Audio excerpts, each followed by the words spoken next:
बिहार के सियासी पारे में मंगलवार दोपहर अचानक गर्माहट आ गई। जदयू अध्यक्ष और मुख्यमंत्री नीतीश कुमार और वित्त मंत्री विजय चौधरी के साथ राजभवन पहुंच गए। ये उनका अचानक कार्यक्रम बना। इससे पहले उन्होंने राज्यपाल के साथ एक सरकारी कार्यक्रम में शिरकत की। दोपहर 12:40 के बाद नीतीश और विजय चौधरी राजभवन से बाहर निकले। दोनों नेताओं की राज्यपाल से करीब 40 मिनट तक बातचीत हुई। कहा यह भी जा रहा है कि नीतीश कुमार ने बजट सत्र को लेकर राज्यपाल से बात की है। फिलहाल नीतीश के अचानक राजभवन जाने से राजनीतिक चर्चाएं तेज हो गई हैं, क्योंकि मंगलवार को ही जदयू ने कांग्रेस के दावे को खारिज किया है। एक दिन पहले कांग्रेस ने दावा किया था कि बिहार में जब राहुल गांधी के नेतृत्व वाली भारत जोड़ो न्याय यात्रा गुजरेगी, तब नीतीश कुमार भी शामिल होने पहुंचेंगे और राहुल गांधी का स्वागत करेंगे। इस संबंध में जदयू नेता खालिद अनवर ने मंगलवार को बयान जारी किया और स्पष्ट किया कि कांग्रेस की तरफ से आधिकारिक न्योता नहीं मिला है, न ही किसी कांग्रेस नेता की जदयू अध्यक्ष नीतीश कुमार से मौखिक बातचीत हुई है। खालिद अनवर ने कहा कि कांग्रेस की तरफ से ये दावा किया गया है, ये बात वो लोग ही बता सकते हैं। जदयू की तरफ से भारत जोड़ो न्याय यात्रा का स्वागत करने की फिलहाल कोई तैयारियां नहीं है। उन्होंने ये भी जोड़ा कि जदयू हमेशा से सामाजिक सद्भावना के पक्ष में रही है, वो इस तरह की यात्राओं का स्वागत करती है। सूत्रों का कहना है कि आने वाले दिनों में बिहार विधानसभा में बजट पेश किया जाना है। ऐसे में नीतीश सरकार बजट की तैयारियों में जुटी है। इसी सिलसिले में नीतीश कुमार आज राज्यपाल से मिलने गए थे। उनके साथ वित्त मंत्री विजय चौधरी भी थे। हालांकि इन दावों को अब तक स्पष्ट नहीं किया गया है। ऐसे में राजनीतिक चर्चाओं से इनकार नहीं किया जा सकता। चूंकि बिहार की राजनीति में नीतीश कुमार को सरप्राइजिंग लीडर के तौर पर जाना जाता है, नीतीश कुमार कब, क्या और कहां फैसला लेते हैं, इस बात की किसी को भनक नहीं लगने देते। हाल ही में उन्होंने लल्लन सिंह की जगह पार्टी की कमान संभाली है। बिहार में पिछले कुछ दिनों में जदयू में निचले स्तर पर कार्यकर्ताओं और नेताओं में निराशा की बातें भी चल रही है। ऐसे में नीतीश कुमार के सियासी कदमों पर हर किसी की निगाहें टिकी हुई हैं।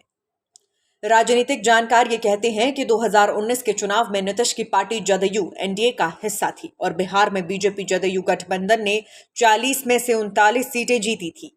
एक सीट कांग्रेस को मिली थी। साल 2022 में नीतीश कुमार ने अचानक पाला बदल लिया और महागठबंधन का हिस्सा बन गए। नीतीश के इस निर्णय से पार्टी के अंदर खानी नाराजगी है। आगामी लोकसभा चुनाव को लेकर भी नेताओं और उम्मीदवारों को लगता है कि उनके लिए जीत की राह आसान नहीं होगी। 2019 के चुनावों को जदयू ने राजद और कांग्रेस के खिलाफ लड़ा था। ऐसे में 2023 में उनके साथ मिलकर चुनावी मैदान में उतरने से बड़ा खतरा उठाना पड़ सकता है। यही फैक्टर निचले स्तर से नीतीश कुमार तक पहुंच रही है। कहा जा रहा है कि हाईकमान भी पार्टी नेताओं से फैक्ट पर गंभीरता दिखा रहा है। वहीं नीतीश कुमार को भी लेकर खबरें चलती आ रही हैं कि वो इंडिया ब्लॉक से नाखुश चल रहे हैं। पहला कारण सीट शेयरिंग में देरी भी बताया जा रहा है। दूसरा, अलायंस का चेयरमैन पद नहीं दिए जाने से जदयू खेमे में असंतोष देखा जा रहा है। पिछले कुछ समय से नीतीश के एनडीए में वापस आने की अटकलें लगाई जा रही हैं। दरअसल केंद्रीय गृह मंत्री अमित शाह ने एक अखबार को दिए इंटरव्यू में जदयू और नीतीश कुमार की एनडीए में वापसी की संभावनाओं पर टिप्पणी की थी। शाह से पूछा गया था कि क्या नीतीश कुमार के लिए एनडीए के दरवाजे अब भी खुले हैं।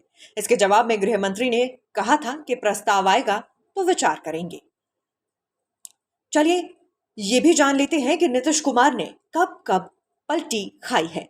आज लालू प्रसाद यादव की पार्टी राष्ट्रीय जनता दल के साथ मिलकर बिहार में सरकार चला रहे नीतीश कुमार ने ही 1994 में बिहार में जनता दल पर लालू यादव के नियंत्रण के खिलाफ विद्रोह किया था। उन्होंने समता पार्टी बनाने के लिए जॉर्ज फर्नांडिस के साथ गठबंधन किया, जो अटल बिहारी वाजपेयी के नेतृत्व वाले गठबंधन में भागीदार बनी।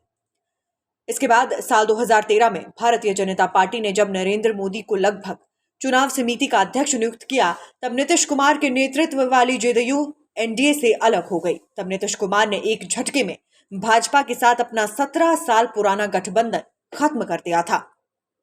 एनडीए से अलग होने के महज 2 साल बाद यानी साल 2015 में बिहार का विधानसभा चुनाव बिहार की राजनीति में एक और बड़ा बदलाव लेकर आया।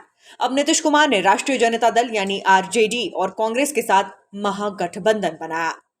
एक तरफ कांग्रेस और राजद महागठबंधन को लेकर सपने बुन रहे थे, तभी जदयू ने राजद से असहमति के कारण बिहार की महागठबंधन सरकार छोड़ दी।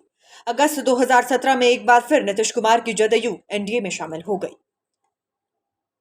लालू परिवार पर लगे भ्रष्टाचार के आरोपों के बाद नीतीश ने एक बार फिर 2022 में अंतरात्मा की आवाज सुन ली। और भाजपा से असहमति के कारण एनडीए छोड़ दिया। इसके बाद नीतीश ने महागठबंधन के साथ मिलकर फिर सरकार बनाई। तब नीतीश के एनडीए के साथ कई मुद्दों पर मतभेद हो गए थे। उनकी राष्ट्रीय महत्वाकांक्षा भी इससे प्रभावित हो रही थी। Nation speaks bureau report.